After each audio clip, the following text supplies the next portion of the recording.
场，多少次的等待，远方的朝阳，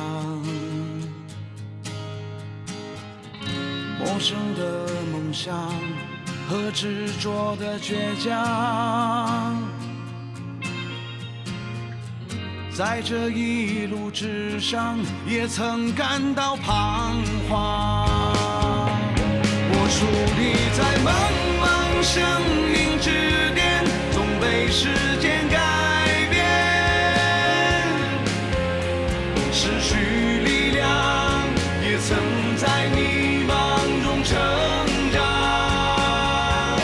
我徘徊在茫茫人海之间，说再见吧，昨天，坚强面对，勇敢地去绽放。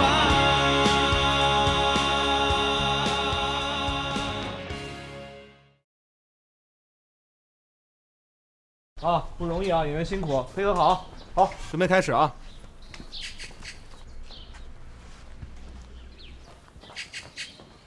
来，各部门准备好了，准备好就来了。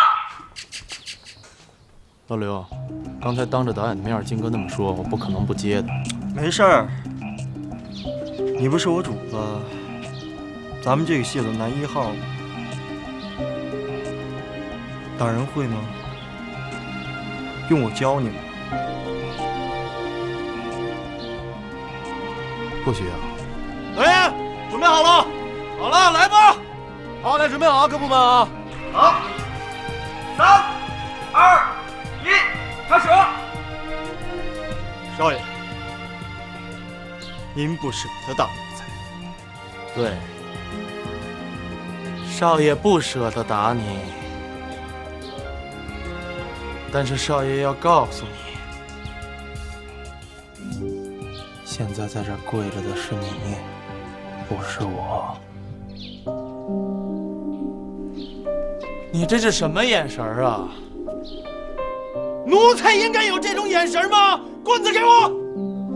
少爷现在就教教你，怎么做个奴才。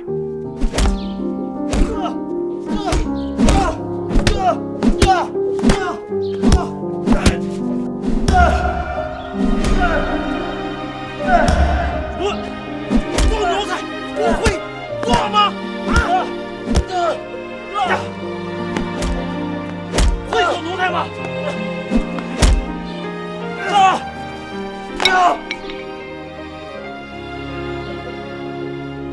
谁让你叫停的啊？刘一鸣，你到底想干什么？咖是你叫的吗？你是导演，我是导演。你知道你到这个组闹了多少事情？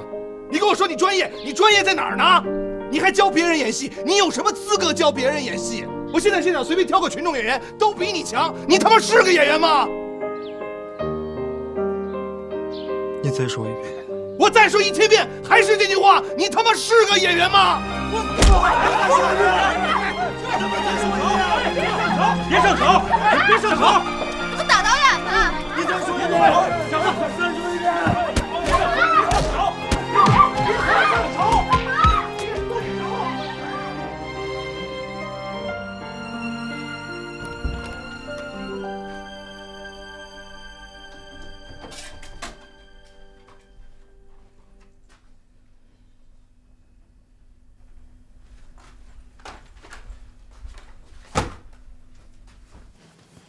你说你今天办的这叫什么事儿啊？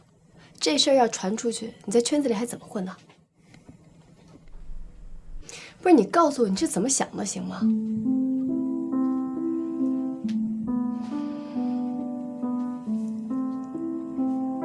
不管你怎么想的，你一会儿去给关导道歉去。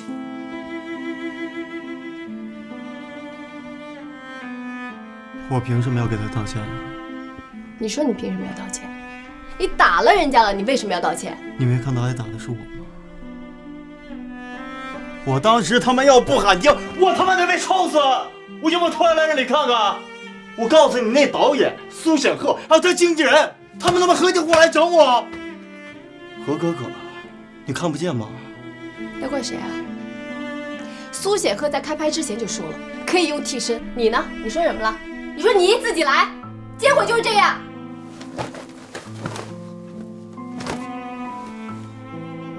刘一鸣，你牛啊！我干这行这么多年了，你是我见过的唯一一个敢在现场打导演的演员。你知道你给剧组带来多大的麻烦吗？导演万一要是出点什么事儿，咱们整个的拍摄计划怎么完成？损失算谁的？尤其是对导演的伤害，你全都得赔偿吗？你赔得起吗？对不起，那天是我太冲动了，没有考虑到后果到底有多严重。太冲动，一句太冲动就是你对这件事情的认识，是吗？好，我现在郑重地通知你，你被剧组开除了。那戏怎么办？不用你操心，你最后拍的这场戏不要了，你这个角色最后被乱棍打死。哎，对了，我要开会，给全组开会，重申纪律，问问导演。我希望到时候你能到场，当众给导演道歉。我是不能。那你就1分钱也别想拿到，我1分钱都不要。刘一鸣，你的问题不在于你戏好不好，问题是在于你发现这个圈子里，可能很多人长相跟演技都不如你，但是却比你红，你不甘心。可是你有没有真正想过原因在哪儿呢？我就拿苏显赫来说，他可能是没你聪明，可是很多时候他会为别人考虑问题。我再说到你今天的表现，从你把戏份从自己身上改到老爷身上，再到你为了效果真实要求真打，如果你不是替我喊的那声停，这一切都无可挑剔。可是你还是输了，就输在你的幼稚可笑的虚荣上。刘一鸣，我还想告诉你，机会是留给有准备的人的。你真的准备好了吗？这些是学校教不了你的。现在你可以走了。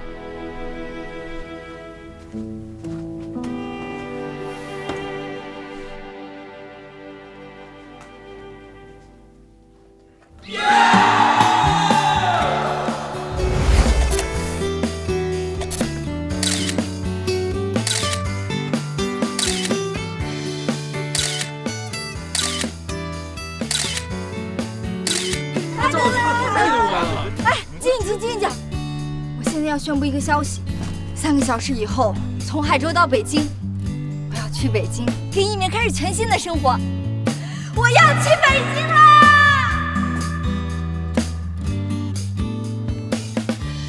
哎，你们仨怎么这个反应啊？太夸张了。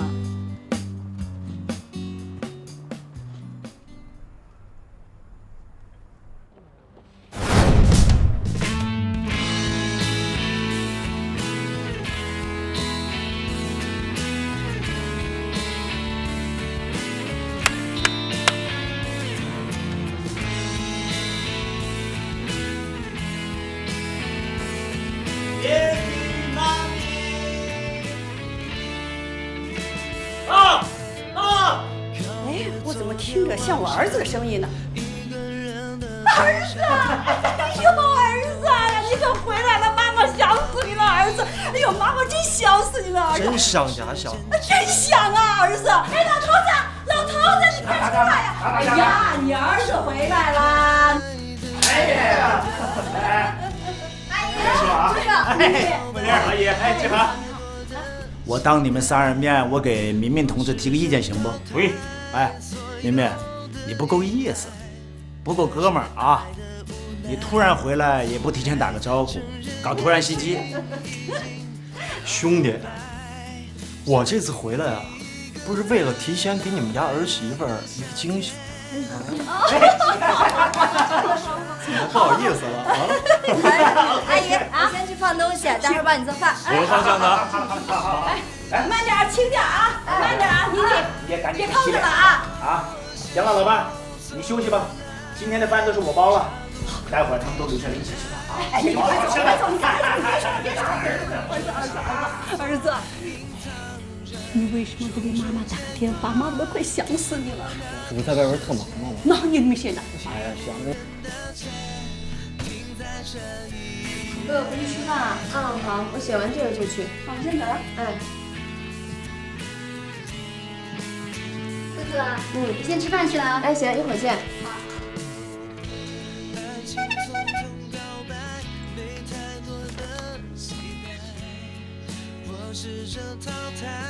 哥哥，我累了。说实话，想歇歇。你收到短信的时候，我正离开北京，已经8年了。谢谢你一直以来对我的照顾，你对我像亲哥们儿一样。最后，替我向关岛问好，一鸣。儿子，你爸做的鱼啊，可好吃了，刚才我尝一口，可鲜了。真的啊？哎呀，东西都给你收拾好了。哎，你怎么把什么东西都带回来了？嗨，北京那边房子出了点问题。那我们去北京去哪儿啊？没事，北京房源特多，他们随时都有。来嘞！六鱼来喽！同志们、同学们都入座，开饭了。来，放心了。喂，我是默娘。多吃啊！来，什么？你辛苦了啊。110。好，我马上回去。怎么了？警察在我们家呢。老先生，您凭什么就认准了是这位大姐拿了您的设计图？他很有可能就是商业间谍。这花花世界的，什么司机啊、保姆啊，包括你们警察都有可能是商业间谍啊。可这我也有嫌疑啊！切，谁知道啊？说不定就是你们两个串通好的来骗我。警察同志，你听到了吧？你听到他有多不讲理吗？警察同志，我从乡下来，一辈子勤勤恳恳、本本分分的，没想到这把年纪还要被人家说自己是贼呀！警察同志，你一定要给我一个清白！我要上去！别急，你们要出去见人的！就是贼！要知道我要拿去！怎么了？他呀，你呀，你爸他也很好人啊！你那个人先告状。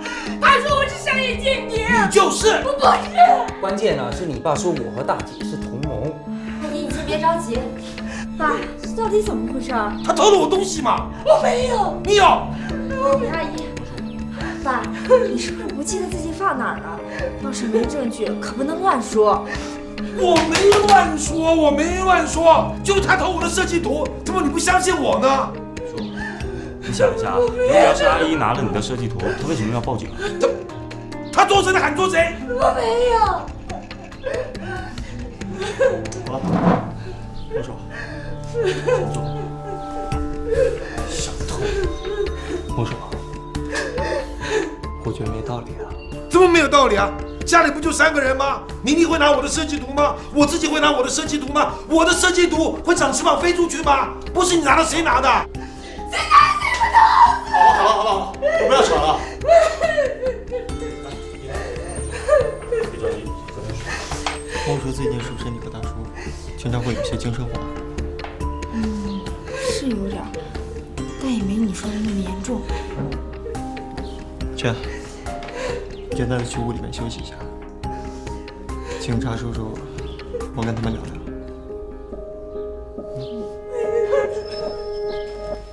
爸，去屋里歇会儿。走，别生气了。小偷。阿姨来，走，我们先出去啊，阿姨。好，阿姨来，坐。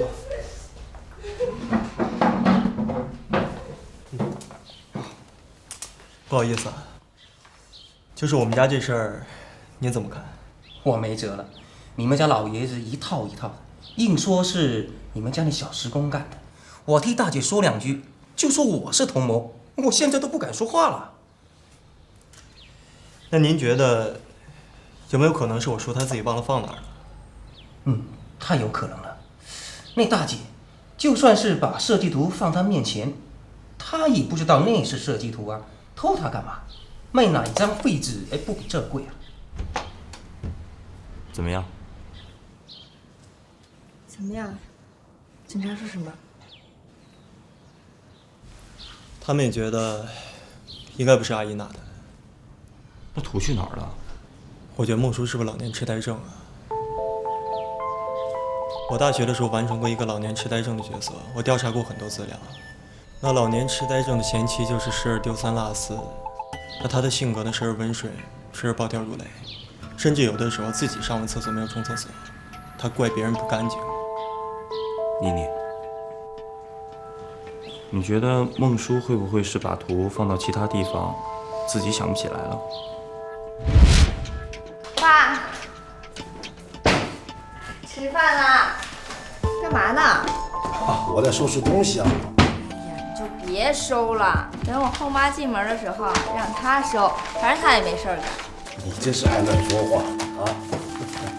行，我来收，小老板。哎，别动别动，这个东西特别重要，不能弄掉。哎呀，我这个东西我自己收。哎呀，妮妮，爸跟你说，家里突然间临时来的，你看小时工，我东西该搁哪，我都不知道该搁哪了我。行，你自己收。爸，那你快点啊，待会儿饭都凉了。哎，好。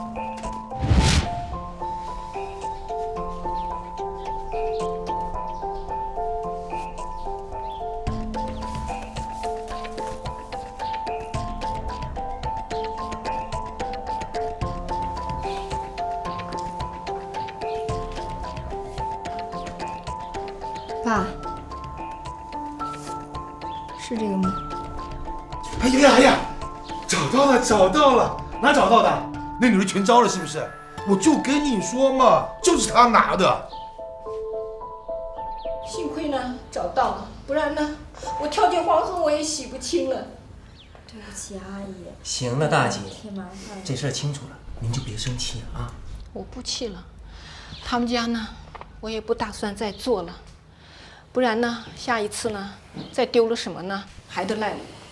阿姨，别这么说。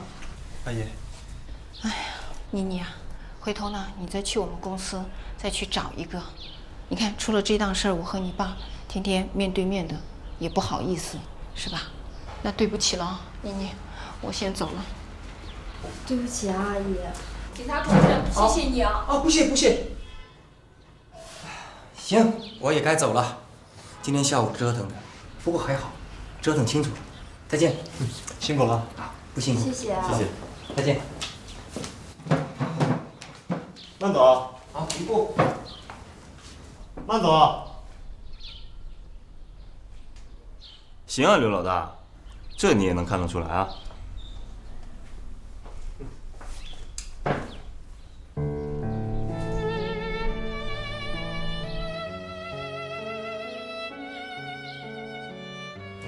孟叔，人都走了，没错。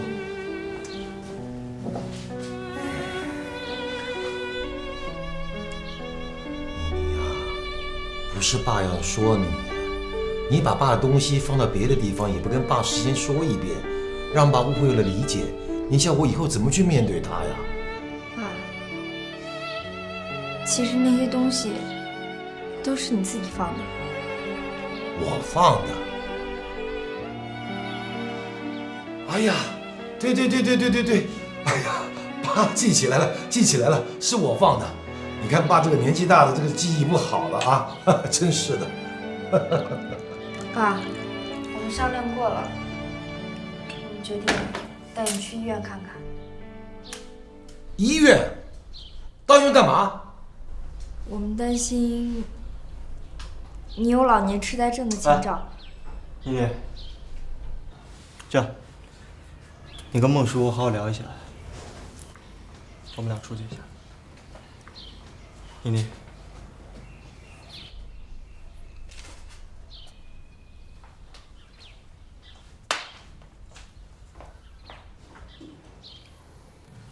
爸，你就去医院看看吧。哎呀，不去，医院不去。爸。哎呀，妮妮，爸今年还不到60岁嘛，怎么可能得什么老人痴呆症呢？你看我像吗？反正你说的不算，我说的不算，谁说的算？大夫，我们必须要去医院。不去。你要是不去，我就把大夫请到家里来。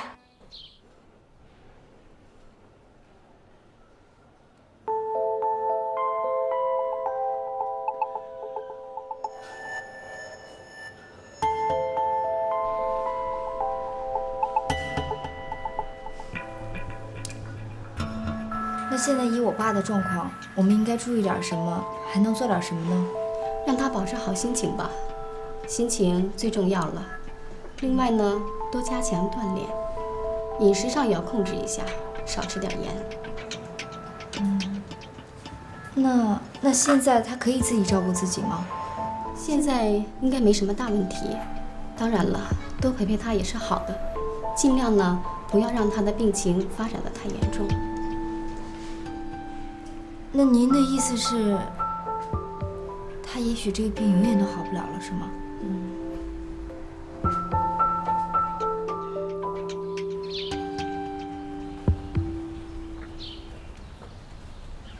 哎，你说我爸他一个人能行吗？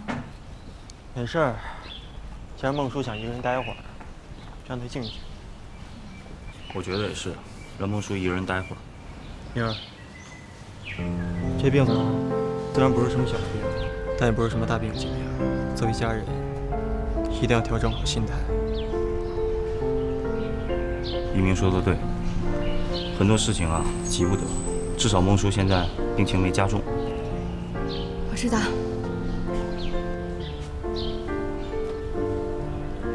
你这么看着我干嘛？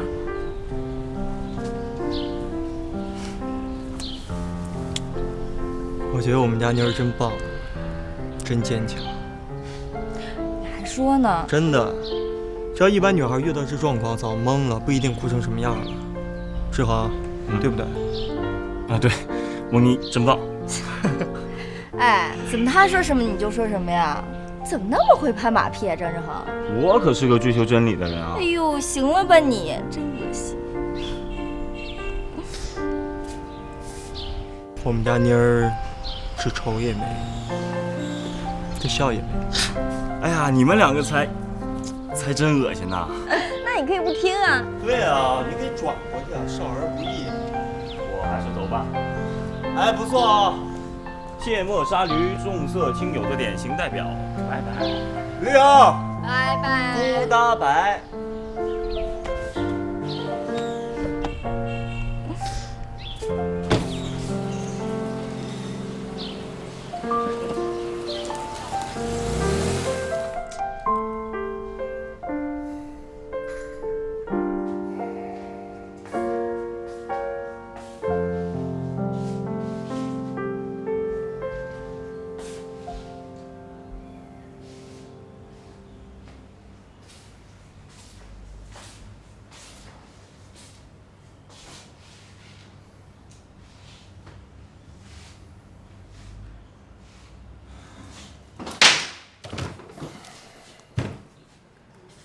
走了这么多地儿啊，还是觉得我们家乡自己的海最美，美得像梦一样。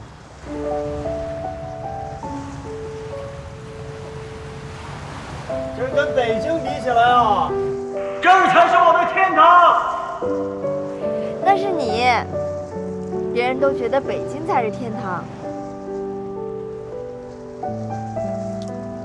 北京不是天堂，北京是战场。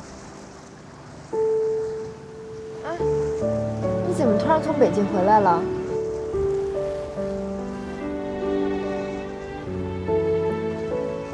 因为我要把自己打包成礼品，送给你这个优秀毕业生啊。那你干嘛把行李也带回来呀？我这不顺便回来度他1、2个月的假吗？这样房钱也省了1、2个月。怎么样？你男朋友会过日子吧？嗯。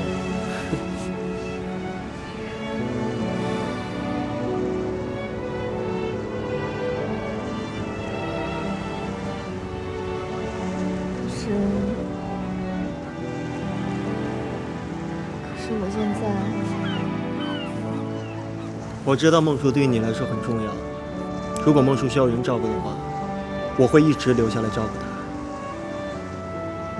一鸣，你真好。真的。可是我不希望，因为我爸拖累你。你这是什么话呀？你爸他就是我爸，这辈子只要你需要我在你身边的时候，我会一直在你身边。大海，你给我听好了，梦妮就是我刘一鸣最大的梦想。宁儿，你就是我的梦，你在哪儿，我的梦想就在哪儿。媳妇儿，媳妇儿，谁是你媳妇儿？从早上到夜从那边逛到那边，从那边逛到这边，不就为了200块钱吗？媳妇儿，你听我说，我是为了选个性价比高的。再说了，200块钱是小事，可1个月省200，1年2400，10年24000呢。算得挺清楚啊！你天天买电脑，就你这家破网站还不够成本钱呢，我凭啥怎么教育你呢？钱是赚出来的，不是抠出来的。好意思说？我再赚呢，咱那个网店过几年就拿5皇冠了。你真打算一辈子开网店呢？你看看人家梦妮那俩男朋友，一个前一个后，哪个不比你强？不是，媳妇儿，我对那可是一心一意的呀，我绝不会像刘一鸣那样离开心爱的人搞异地恋，我就陪在你身边。你滚出去！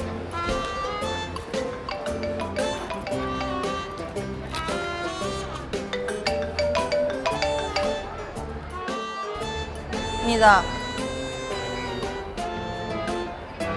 给我们家穷鬼买电脑呢，越穷越破。那我晚上给你电话吧，先挂了啊。媳妇儿，以后当朋友面能不能给点面子？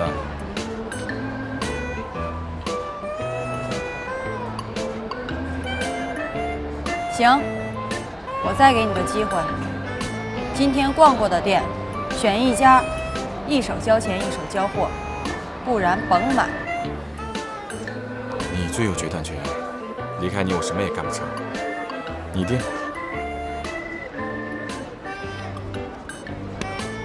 好。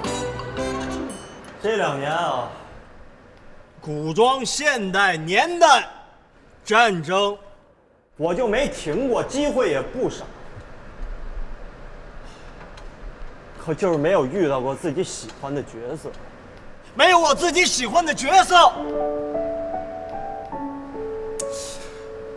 一鸣，这凭你的实力，应该有机会啊！我跟您说，现在这影视圈跟咱们之前想的不一样，它靠的是什么？机会、运气、人脉、实力。实力有他妈个屁用啊！运气，运气，狗屎运！你什么时候降临到我刘一鸣的头上？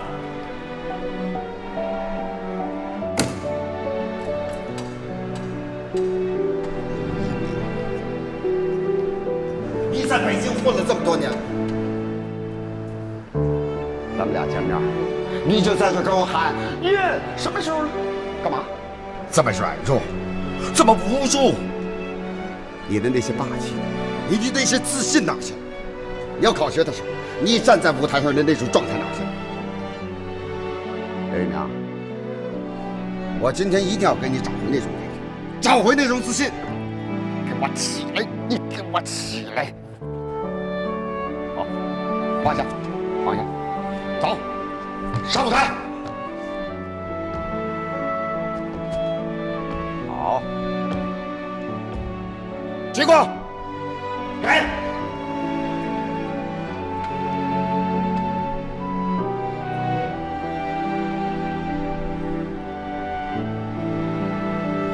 好，你才是舞台的主宰。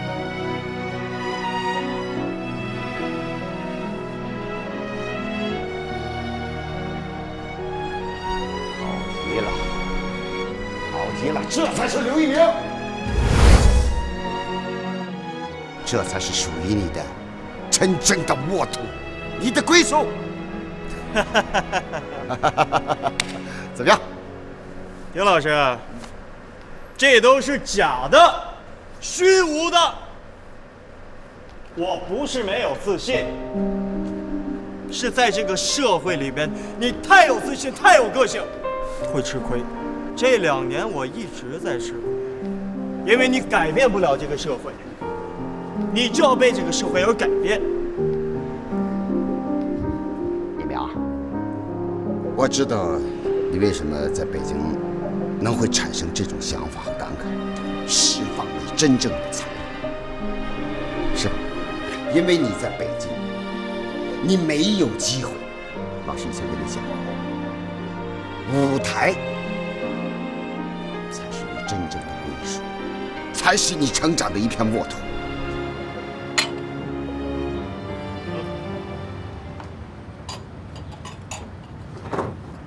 一鸣哥，有件事一直想问你，你就真的放心把孟妮儿交给志恒哥吗？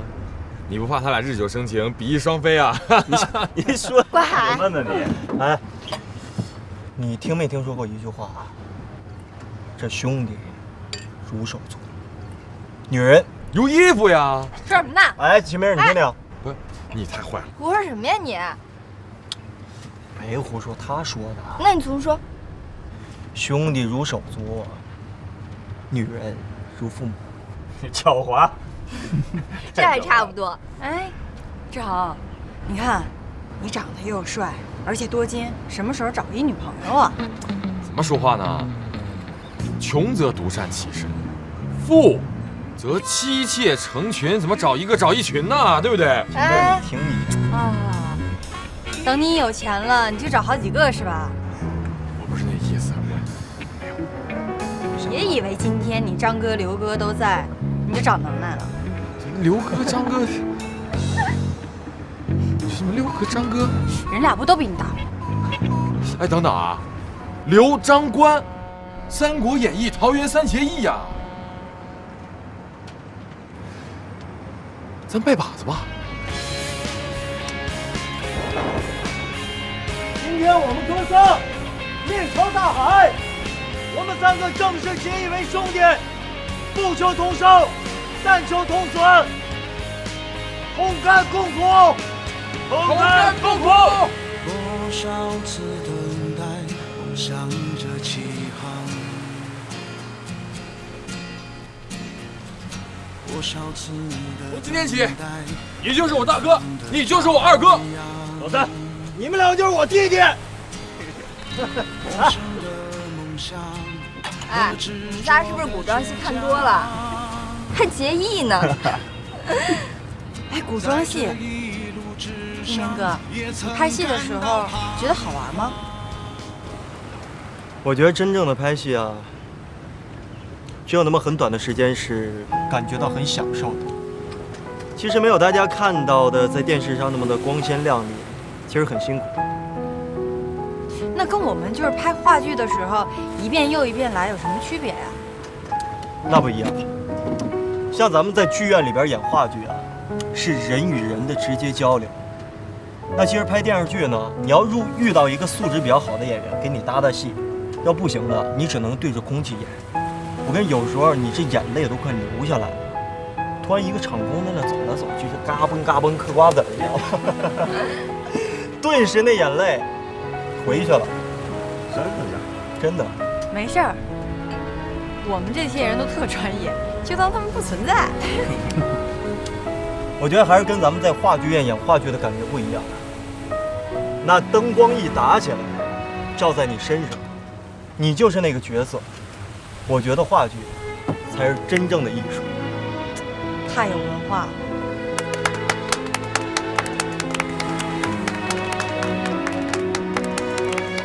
对了，大哥，你要早几天回来就好了。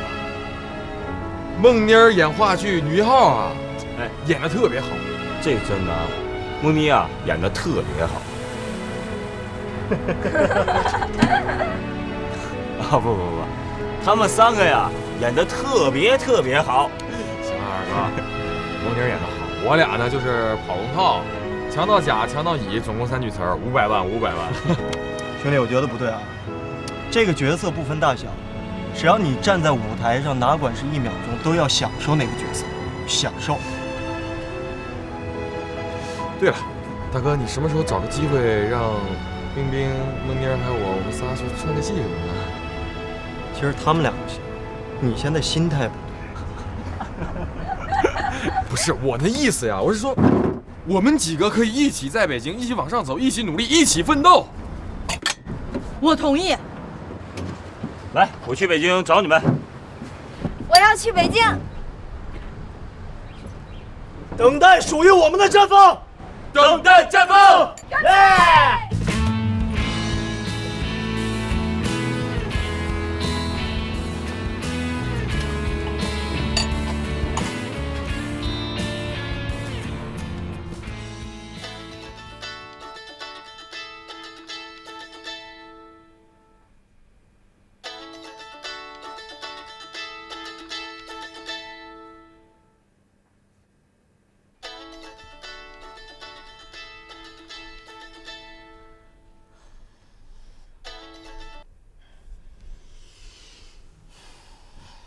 喂，想起我这个心灵鸡汤了？睡了吗？睡啦，被你吵醒了。要不你先睡。没事儿，反正已经醒了。刚才正好看碟，在沙发上就睡着了。说吧，是不是回老家啦？其实我一直想找人聊聊，我不知道我到底应该留在杭州，还是继续回北京奋斗。知道吗？在高中的时候啊，北京就是我的梦想之城。我期待有一天能够到北京上大学。可是当我到了北京以后，我才发现呀，北京就像是一个大蒸笼，它将所有人的梦想在里边蒸啊蒸啊蒸啊，你不知道哪一天才能够真正的释放出来。你现在是在诗朗诵，还是在大发感慨？这是我的内心独白。我看到我爸、我妈，还有孟妮、张志恒，每一次我看到他们的眼神的时候，我就像被抽空了一样。他们就好像是屋顶，我就是太阳，他们把我高高的挂在了上面。我不想让他们失望，可是我还要面对现实。现实对于我来说一直是那么的残酷。北京呢，对于我来说还是那么的遥远，遥不可及。今天说话好像诗人。说句实话呀，我不知道我还有没有勇气回北京。刘一鸣，不管是什么样的理由，你都不可以做一个逃兵，记住了。行，你早点睡吧。晚安。晚安。加油，你一定可以的。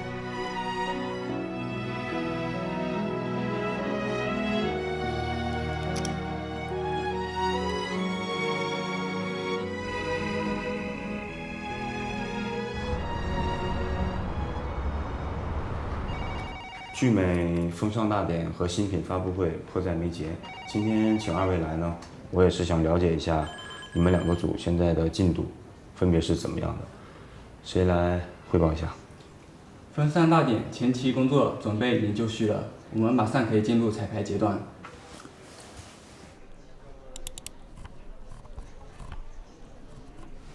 张总，这是这个月的报表，你看一下。谢谢。另外，今天晚上有一场北京来的演出，你前几天就说要去看的，要不要我帮你跟莫小姐订票啊？不用了，谢谢。对不起啊，我忘记莫小姐的男朋友已经回来了，不好意思啊。你去帮一鸣和孟妮订2张。好的，张总。哎，3张吧，我继续去给他们当电灯泡。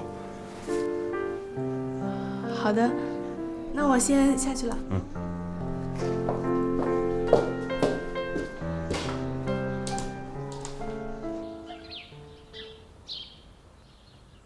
阿姨，这是送您的。哟，谢谢谢谢。哟，你看人家一鸣多细心呐。志恒啊，跟人家学着点啊，看人家多懂事。我知道了。哟，这个陈欧真是越做越大了。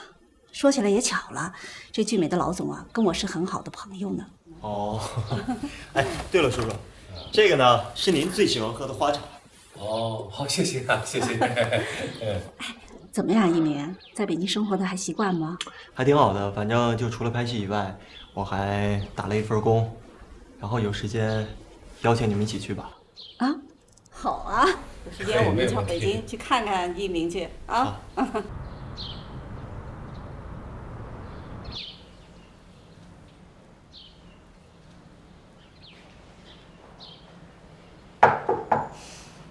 快进来啊！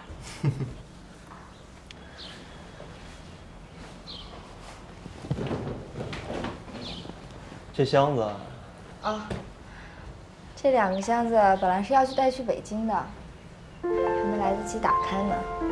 我都不知道一旦打开了，还有没有机会再放回去。孟叔呢？最近怎么样？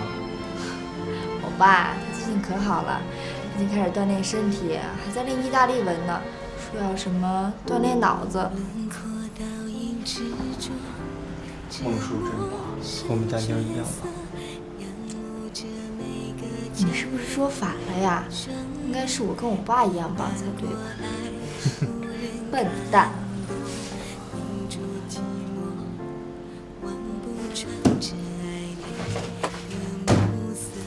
把这2箱子打开吧。我想好了，不回北京了。你说要留在海州？我可以回到海州剧院。丁老师他们要知道这消息，肯定乐懵了。一鸣哥，我知道你这样是为了我。那是你听我说。你别说了，如果你这么做，我会后悔一辈子。我宁可分手都不会同意你这么做的。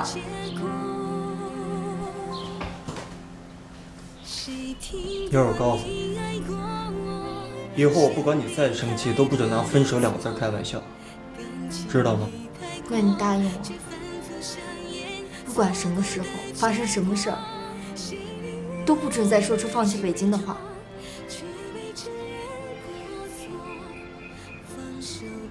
要是有一天我真的累了，想倦鸟归巢，